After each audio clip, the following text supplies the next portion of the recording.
There are 3 key ingredients to a warm-up routine that will allow you to fully engage your muscles and prevent constant tightness. The first step to a proper warm-up routine is foam rolling or doing some type of active release. This is often something athletes think they should do post-run or just whenever they can fit it in, but the benefits may be short-lived when done alone. Current research has shown people can get lasting benefits if they foam roll right before mobility exercises. Think of it this way. If there's a knot in a rope, you can pull the rope all you want, but it's not going to reach its full length until the knot is removed.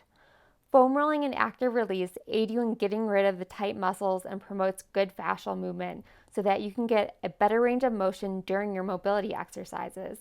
To be realistic, if you're short on time and nothing feels tight, then I do believe it's sometimes okay to jump right into mobility. However, I strongly believe in the benefits of consistent foam rolling and active release sessions to keep runners mobile and healthy. Many runners have no idea how tight certain muscles are until issues arise. Let's move on to the second key ingredient, mobility.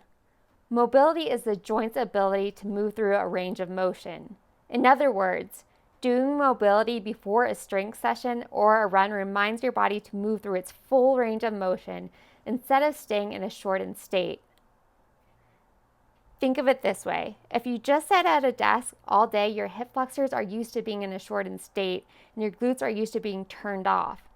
Doing hip mobility would remind your hip flexors on how to lengthen while waking up your glutes.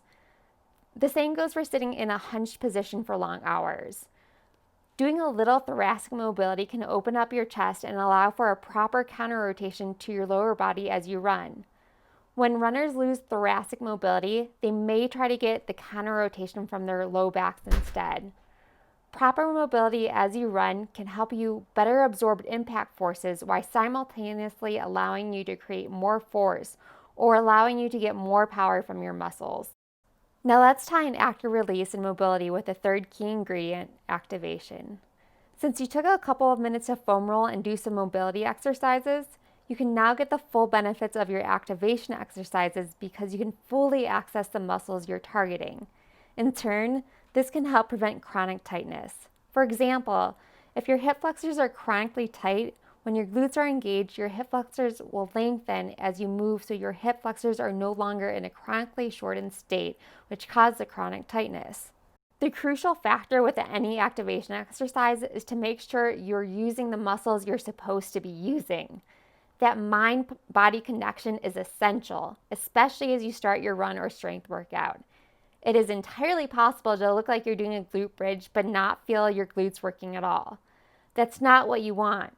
If you can't feel the right muscles working, you may need to do a little more active release and then start off with simpler exercises and smaller movements. Different people need to work on different things. But with my experiences as a running coach, my practical advice would be to spend the first couple minutes of your warm-up routine aiming to create good fascial movement and relax the tight muscles. Next, do a hip, thoracic spine, and ankle mobility exercise. Lastly, pick a couple of activation exercises to target your different gluteal and hip muscles. Yes, there are exercises that double as both mobility and activation exercises, like a lunge with a side rotation. In closing, get the right muscles working during your warm-up and then feel those same muscles working as you run or work out. That's how these 3 key warm-up ingredients can make you faster and stronger.